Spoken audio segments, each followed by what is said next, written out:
I have been sitting outside Decker's Feed and Grain on the same chair for 11 years, and in that time I have watched this town of Garnet Ford do most of what a town does. I have watched it bury people and welcome people and burn 3 buildings and raise 4. I have watched a man try to rob the assay office with a broomstick handle he had painted black, and I have watched the Merriweather twins drive a mule through the door of the Territorial Bank by accident, and I have watched a circuit preacher fall in love with the woman he came to save and stay 40 years. I have seen enough of human nature from this chair to fill 3 books, and I have never once been tempted to write any of it down, because most of what people do is their own business, and the rest of it does not improve in the telling. But I am going to tell you about Emmett Calloway and Cora Aldine, because I was there for all of it, and because it is the kind of story that only makes sense once it is finished. It did not make sense while it was happening.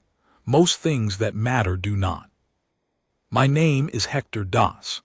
I ran the livery at the south end of Garnet Ford for 26 years, starting when I was 24 and ending when my hip gave out, and I sold the whole operation to a younger man named Briggs who does a perfectly adequate job and parks the horses slightly wrong. I am 62 now. I have been married to the same woman for 38 years, and I consider that the central accomplishment of my life, though she would say the same thing about herself, and she would probably be right. I knew Emmett Calloway from the time we were boys. His family had a spread 8 miles east of town on the far side of the Roan Creek, and mine was the livery, and in a town the size of Garnet Ford those 2 facts meant we were thrown together constantly whether we wished it or not. We did not mind. Emmett was the kind of person you wanted near you, steady, not much for talk, but when he did talk it meant something. He was good with horses in the particular way that is not about strength, but about patience, the kind of patience that is also a form of respect. He had that with most living things, actually. It was one of the things about him that I thought of afterward, in the years when he was gone, and that I could never quite reconcile with what he did. He disappeared on a Wednesday in October of 1863. He was 28 years old. He and Cora Aldine were to have been married the following morning. I am not going to tell you that story yet. I am going to tell you about the Tuesday in October of 1883 when he came back. I almost missed him. I was in my chair, the way I usually was by that hour of the morning, with a cup of Decker's terrible coffee and the previous week's newspaper, which was the only kind available in Garnet Ford. The sun was coming over the eastern ridge in the way it does in October in Colorado, which is to say flat and gold and without mercy, and I had my hat pulled low against it, and I heard a horse on the main street without looking up because there were always horses on the main street. Then something made me look. It was not a dramatic thing. I cannot tell you what it was exactly, some quality in the footfall or the pace, or just a 20-year-old instinct firing in a body that had mostly forgotten it. I pushed my hat back and looked, and there he was. He was riding a roan mare I did not recognize, moving at a walk up the center of the street, and he was looking straight ahead with the particular expression of a man who is doing something hard and intends to finish it quickly. He was older. That sounds obvious. 20 years is 20 years. But what I mean is that the age had settled into him in a specific way, the way it does with men who have spent those years outside and working, and not sleeping enough and worrying in the particular grinding way that does not stop when the worrying stops. His face was weathered to the color of old saddle leather. He was thinner than I remembered, and the thinness was not the lean kind but the worn kind. He wore a dark coat that had been good once, and his hat was pulled forward, and he rode the way he always had, upright, easy in the saddle, completely still in his upper body while the horse moved underneath him. He was looking at the land office. He was not looking at the schoolhouse. I put down my coffee very carefully on the porch rail, and I watched him tie the roan to the rail outside the land office and go inside. And the whole time he kept his eyes forward and his head straight, and the schoolhouse was 30 yards to his left, and he did not look at it once. I sat there for a while after he went inside. Then I got up and walked to the livery and told Briggs I was taking the rest of the morning, and he said that was fine, and I went and stood outside the land office and waited. He came out 40 minutes later and found me standing there, and he stopped on the step and we looked at each other. "Hector," he said. "Emmett," I said. There was a pause that I do not know how to describe, except to say that 20 years went into it from both ends, and what came out the other side was not nothing. "You look terrible," I said. Something shifted in his face. It was not quite a smile. "I feel about like I look," he said. "Come to the livery," I said. "I have better coffee than Decker." He considered this. He glanced back at the roan, tied to the rail, and then he untied her and followed me down the street, and the whole time he walked with his eyes forward, and I watched him not look at the schoolhouse the way you watch a man not touch a hot stove, with the awareness that the effort is its own kind of evidence. At the livery I poured him coffee, and he sat on a hay bale the way he used to when we were younger, and I leaned against a post and waited. The horses moved in their stalls. Outside, the October light came through the gaps in the boards in long yellow lines across the floor. "Thomas is dead," he said finally. Thomas was his younger brother. I had not known that. "When?" I said. "Spring fever." "I'm sorry." He nodded. He turned the coffee cup in his hands. He had the old place, the Calloway land. He left it to me in the will, which I did not ask for and would not have, but there it is. He paused. "I came to sign it over. There's a family on the east section who have been working it for Thomas these past 3 years. Good people. I want them to have it clean and legal before I go." "Before you go," I said. "I'm not staying, Hector." I looked at him for a long moment. "Does she know you're here?" I asked. He was quiet. "Emmett, I rode in this morning," he said. "I'll be at the land office again tomorrow to finish the papers, and then I'll go. There's no reason for anyone to." "She teaches school," I said, 30 yards from the land office. "She has taught school in this town for 18 years. There is every reason." He set the coffee down on the hay bale beside him and put his hands on his knees and looked at the floor. His hands were the same as I remembered, broad, scarred at the knuckles, the kind of hands that had spent their whole life working. The left one had a new scar along the thumb that I did not ask about. "I know," he said. "I know where she is." "Then what's your plan?" "My plan," he said, "is to finish what I came to finish and leave without making anything harder than it already is." "Harder for who?" I said. "Her or you?" He did not answer that. He picked up the coffee again and drank from it, and the lines around his eyes were deep, and I thought about the 20 years and what they had cost him, and I did not feel entirely charitable about it. "You're going to tell me," I said, "why you left?" He looked up. "You're going to tell me," I said again. "Because I have been sitting in this town for 20 years with half a story and it has not improved with age, and you owe me that much at least." He was quiet for a long time. The horses shifted. One of them, a gray gelding in the far stall, put his head over the door and watched us with the patient, dull attention of horses. "Yes," Emmett said finally, "I owe you that." He told it plain and without decoration, which was the only way he knew how to tell anything. The night before the wedding he had gone to settle a debt. Not a money debt, a different kind. There was a man named Cord Devar who had come into the territory 6 months prior, running what he called a freighting operation, and what everyone with eyes understood to be something considerably less legitimate. Devar had a habit of collecting what he considered dues from the small operations along the Roan Creek corridor, a percentage of what the ranchers made, paid in exchange for not having their fences cut or their cattle spooked or their water diverted. Emmett's father had paid it. Thomas had paid it. Emmett had refused, and Devar had not pressed him, and Emmett had thought that was the end of it. It was not the end of it. 3 days before the wedding, Devar had come to the Calloway place and told Emmett that he had a choice to make. He could pay what was owed and going forward, or he could lose something. Emmett told him to get off his land. Devar said he would think about what to lose and let him know. That night, the night before the wedding, Devar came back. He came to the barn. He did not come alone. The details of what happened in that barn I am going to spare you, not because they are too hard to tell, but because they are not mine to tell, and because what matters is what came out the other side. What matters is that, when it was over, Cord Devar was dead, and one of the 2 men with him was badly hurt, and that man had the same last name as the territorial judge in Pueblo. Emmett sat in that barn for 2 hours with a dead man and a decision. Devar had it coming. Any man in that territory would have said so.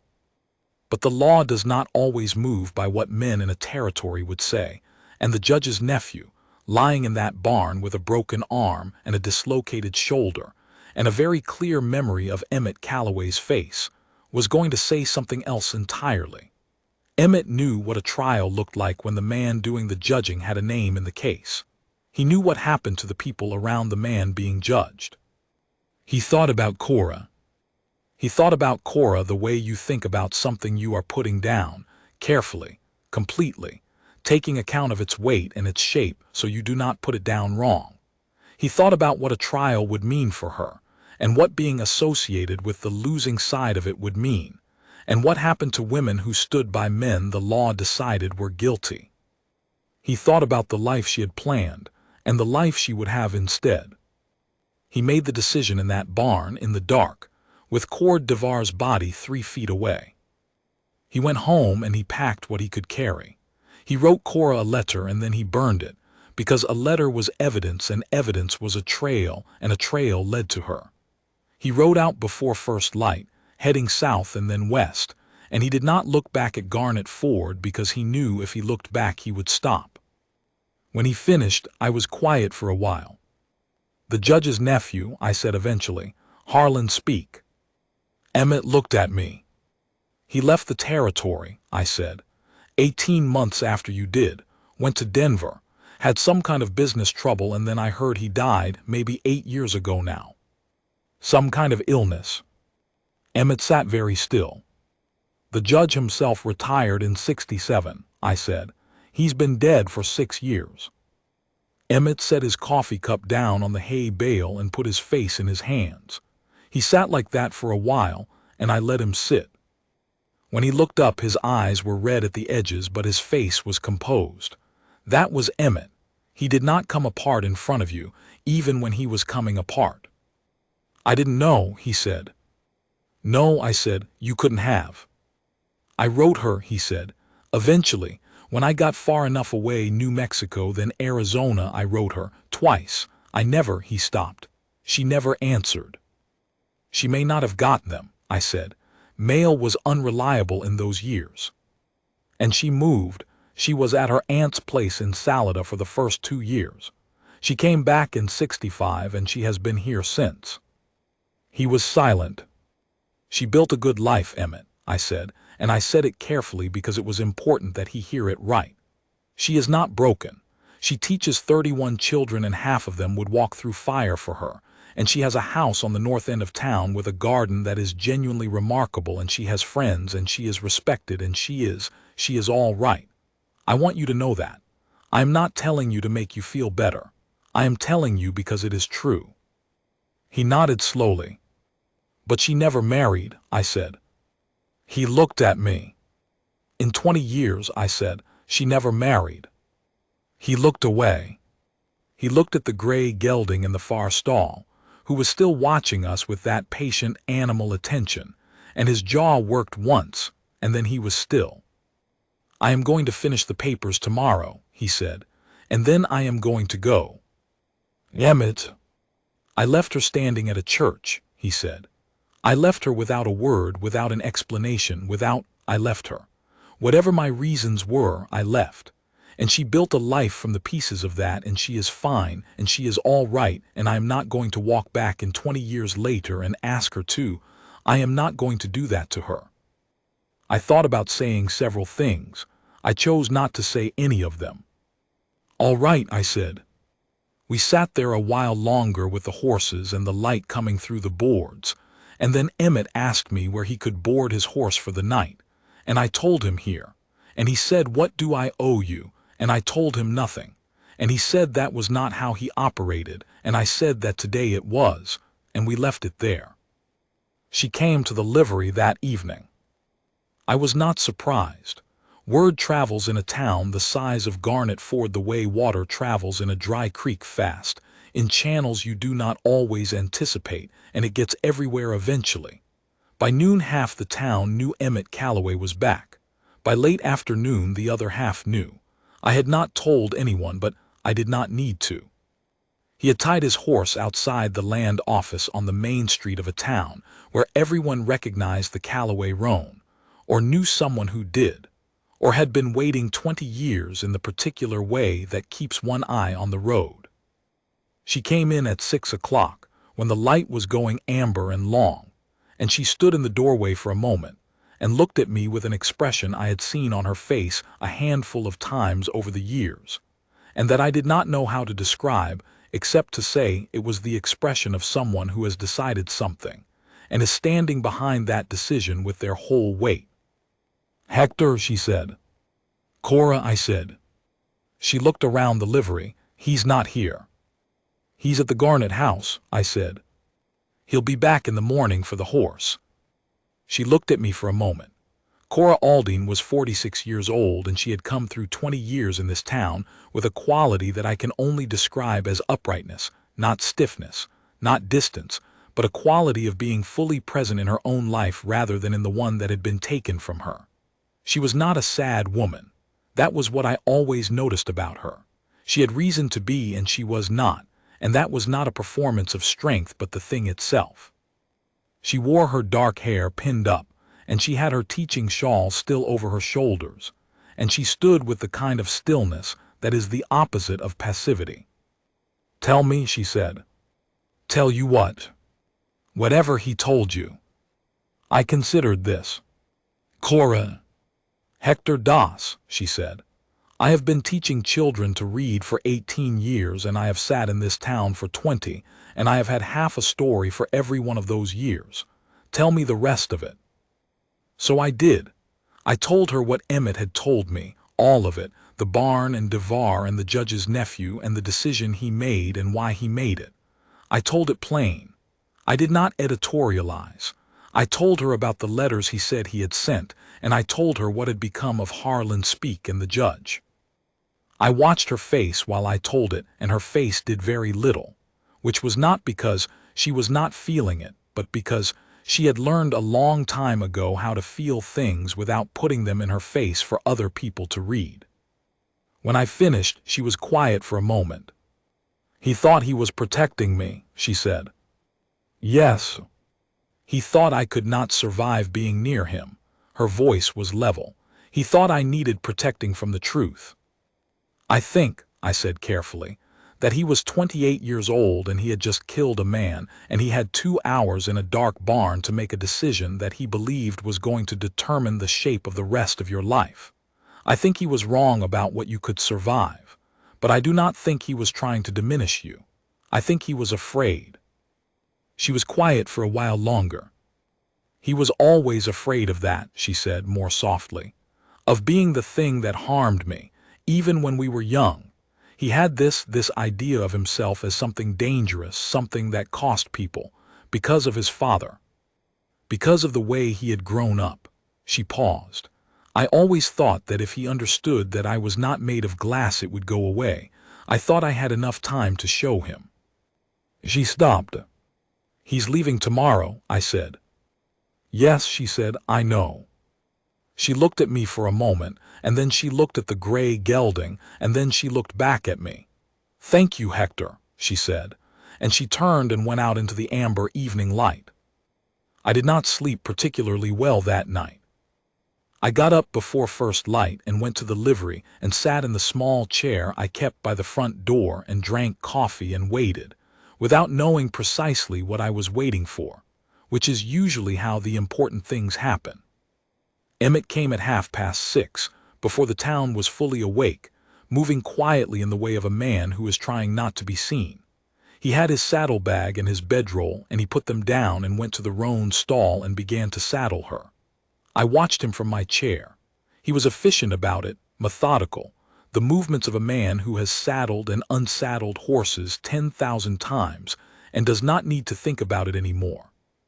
He was almost done when Cora Aldine walked through the door. He heard her step. I watched him go still, just for a moment, before he finished cinching the saddle and straightened up and turned around. They looked at each other across the width of the livery, in the early light, with the horses and the smell of hay and leather, and the sound of Garnet Ford beginning to wake up outside. I considered leaving. I decided that was cowardice, and I stayed in my chair. "You weren't going to come and see me," she said. "No," Emmett said. "You were going to sign your papers and leave."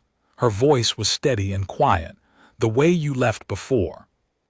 "Cora, I know why you left," she said. "Hector told me all of it." He was silent. His face had gone to that composed, contained quality that was not blankness, but was its closest relative. The face of a man holding himself very still so that nothing escapes. "It was a long time before I understood it," she said. "Not the why of it, I figured that out eventually, the general shape of it, through what Thomas let slip over the years and what I could put together. But the particular reason, the barn, the man, the decision, I didn't have that until last night." She paused. "It doesn't change what happened. You were still gone for 20 years. "I know," he said. "But it changes what I understand about you," she said. "And I want you to know that I understand it. I want you to know that because it matters to me that you know I don't think you were a coward. What you did was wrong, but it came from something real. I want you to know I see that." Emmett's jaw worked once. "Cora," he said, and his voice was rough, "I left you standing at a church." "Yes." "I left you without a word for 20 years. "Yes." "I do not deserve—" He stopped. He put one hand on the saddle and leaned there for a moment, looking at the floor. "I came back to settle the land and go. I did not come back to ask you for anything." "I know you didn't," she said. "That's why I came here." He looked up. She was standing in the center of the livery in her dark dress and her teaching shawl, with her hands quiet at her sides, and her face had that quality I described before, fully present, fully her own, standing behind something with her whole weight. "There is something you need to know," she said. "Something I am going to tell you not because I want anything from it, but because you spent 20 years believing something about me that was not true, and I will not let you leave with it still in place." He waited. "You left to protect me," she said.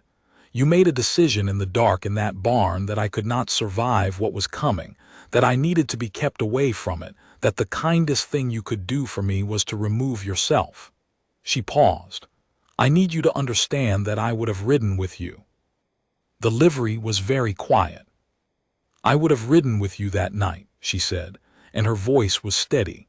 "If you had come to me and told me what happened and said, 'Cora, I have to go now and I don't know when it's safe to stop.' I would have gotten on a horse in the dark in October and I would have ridden south with you. I would not have asked you to carry it alone. That was what you decided for me, Emmett, not just to leave, but to decide for me what I could survive. And I need you to know that you were wrong about that. Not angry, just I need you to know it." He was looking at her with an expression I had never seen on his face before. I have known Emmett Calloway for most of my life, and I have seen him angry, and I have seen him grieving, and I have seen him afraid. But I had never seen him look the way he looked in that moment, which was the way a man looks when something he has been carrying for a very long time is named aloud by someone else, and he understands for the first time that the weight of it does not belong entirely to him. "I was wrong," he said. His voice was barely there. "Yes," she said. "I should have come to you." "Yes."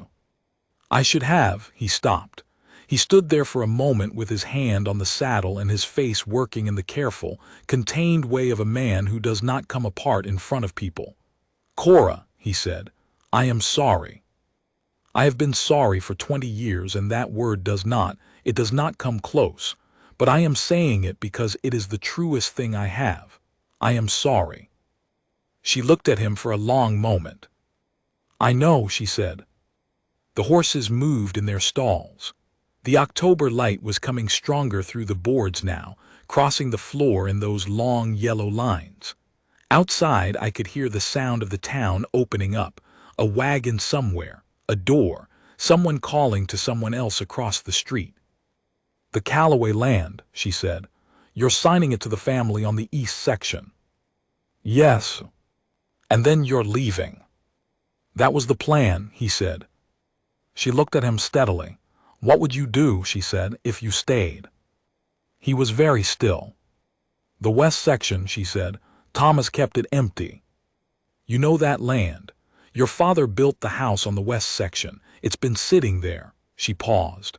"Garnet Ford needs a man who understands horses. Briggs does an adequate job and he parks them wrong. You could rebuild the west section operation. You know how." "Cora, I'm not asking you to come back to me," she said. "I am not asking you for anything. I am telling you that the land is there and the work is there and you have as much right to it as anyone, and that if you want to build something here, there is something to build." She paused again, and something shifted slightly in her voice, not in volume but in quality. "And I am telling you that I have lived in this town for 20 years without a great deal of company, and that I have been all right. The way Hector told you, I have been all right. But all right is not the same as what I had planned." She stopped. "That is all I am telling you. What you do with it is your own affair."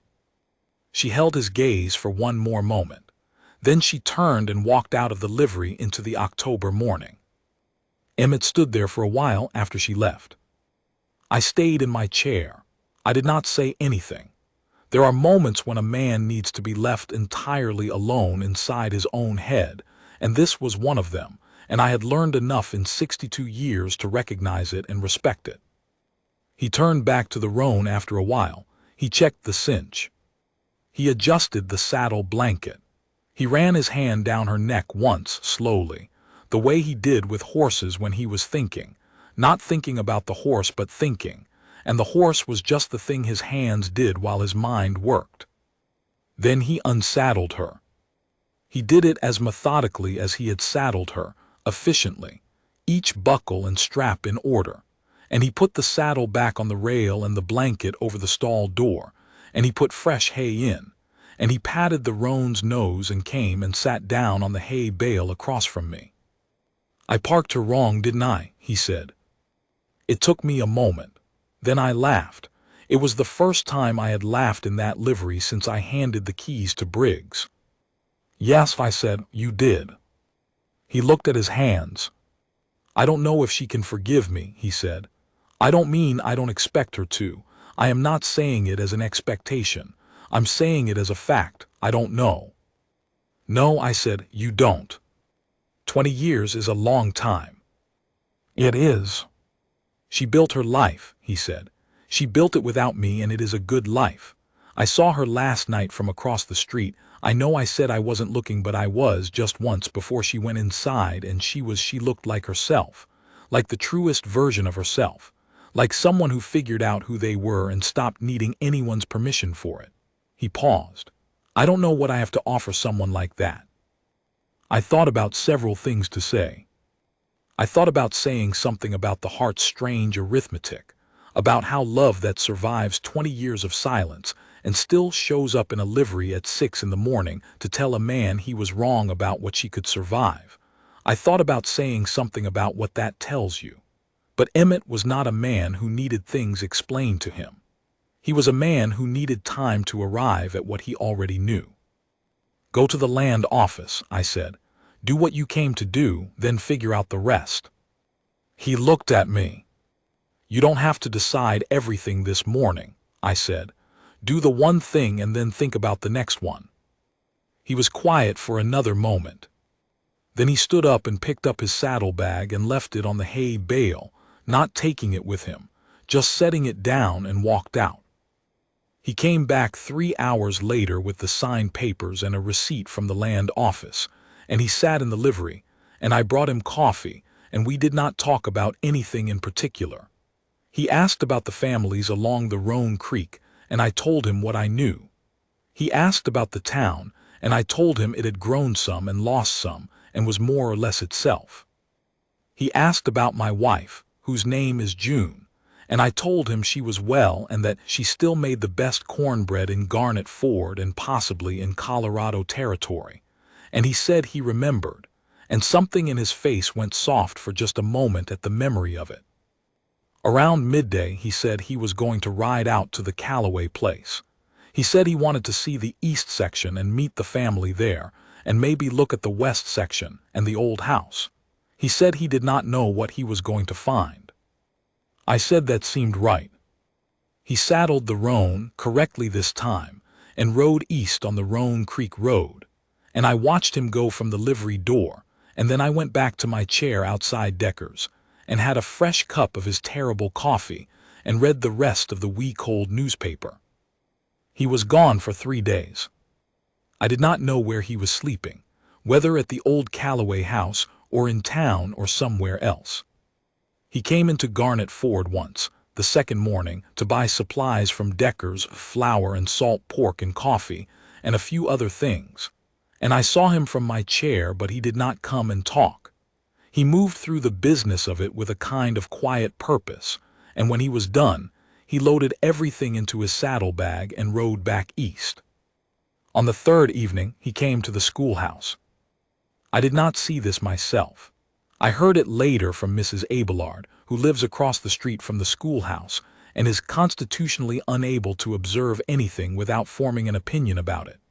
She said Emmett Calloway rode up to the schoolhouse at 5:30, when the school day was long finished, and most people would have assumed Cora had gone home, but she had not. She was still at her desk when he knocked on the door.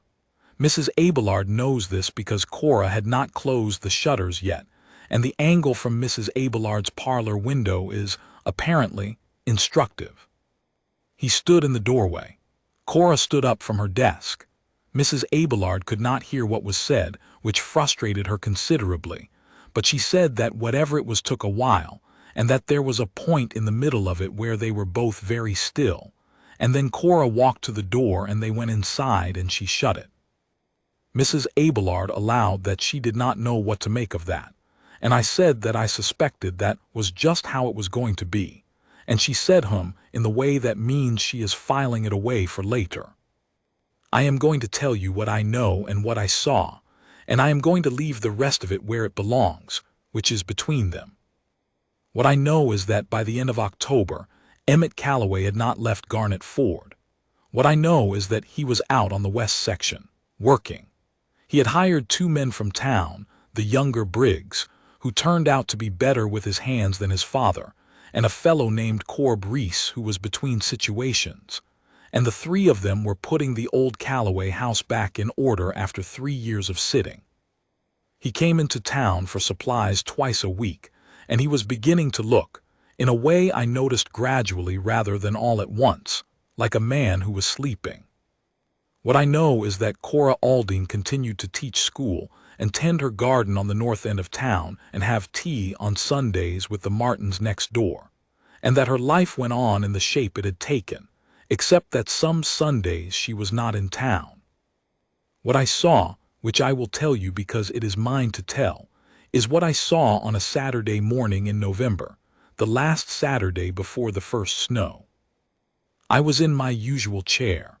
The morning was cold and clear, the sky that particular hard blue you only get in the mountains after the summer is fully gone and before the gray of winter settles in. I had my coat on and Decker's terrible coffee and the week-old paper, and I was content enough. Emmett came into town from the East Road, on the Roan. He had his good coat on, which I had not seen before, and his hat was brushed. He tied the roan outside the general store and went in, and when he came out he had something wrapped in brown paper which he put in his saddlebag. Then he rode north, on the road that goes to the north end of town, where Cora's house is. I watched him go. I watched him until the road curved behind the Merriweather place and I couldn't see him anymore, and then I looked back at the street and drank my coffee. Half an hour later they came back down the main street together. Emmett on the roan and Cora on her gray mare, riding side by side at an easy walk, heading east on the Roan Creek Road. They were talking. I could not hear what they were saying, and I did not try to. They passed within 15 yards of my chair, and neither of them looked at me. Not because they did not see me. Emmett caught my eye for just a second, but because they were in the middle of a conversation, and the conversation was where they were. I raised my cup. Emmett gave me the smallest possible nod. Cora was saying something about the creek, and then she was laughing at something he said, and then they were past me and going east, two people on horses in the cold November light, heading toward the Calloway land. I said at the beginning that this was the kind of story that only makes sense once it is finished. I think that is still true, but I have come to understand that finished is not always the right word. Some things do not finish.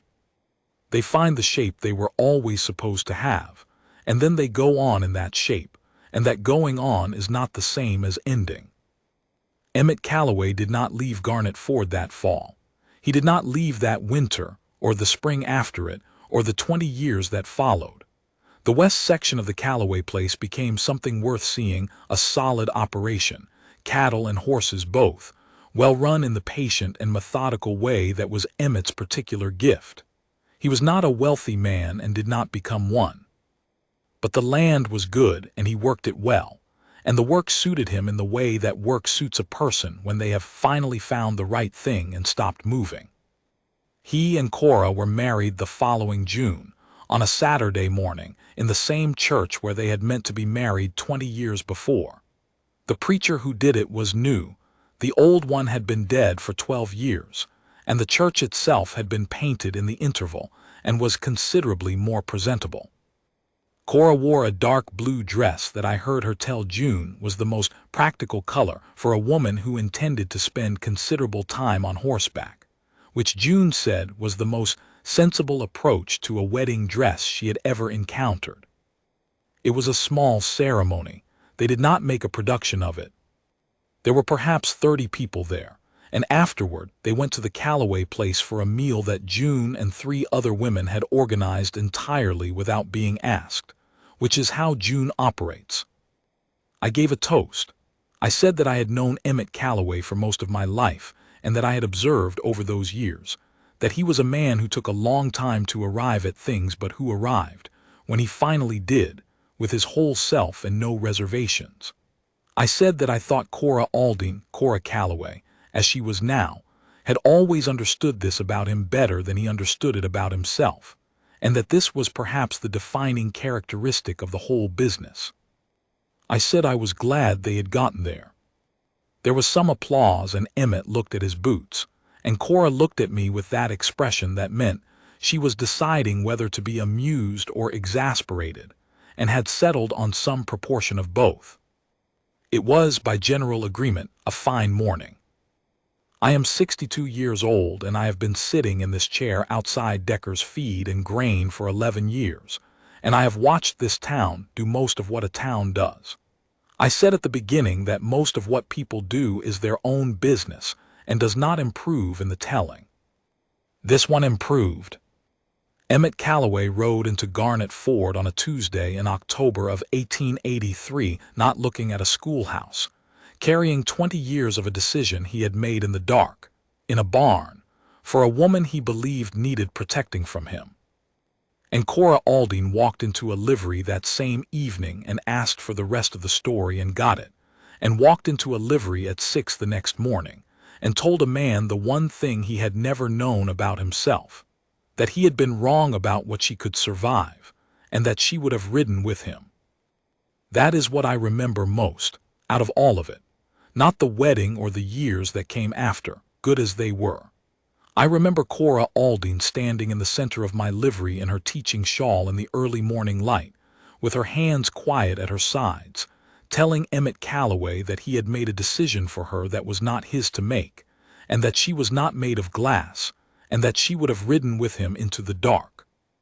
And I remember the way his face changed when she said it. There is no word I know for what I saw in his face then.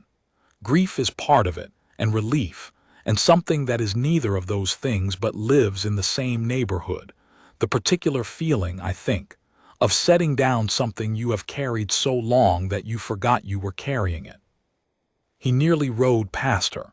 20 years later, on a Tuesday in October on the main street of the town where she had stayed, he nearly rode past without looking. I think about that sometimes. I think about how close the whole thing came to being the other ending. Him signing his papers and leaving, her watching him go from behind her shutters, both of them going on in their separate lives with the shape of a story that was never quite resolved. He nearly rode past.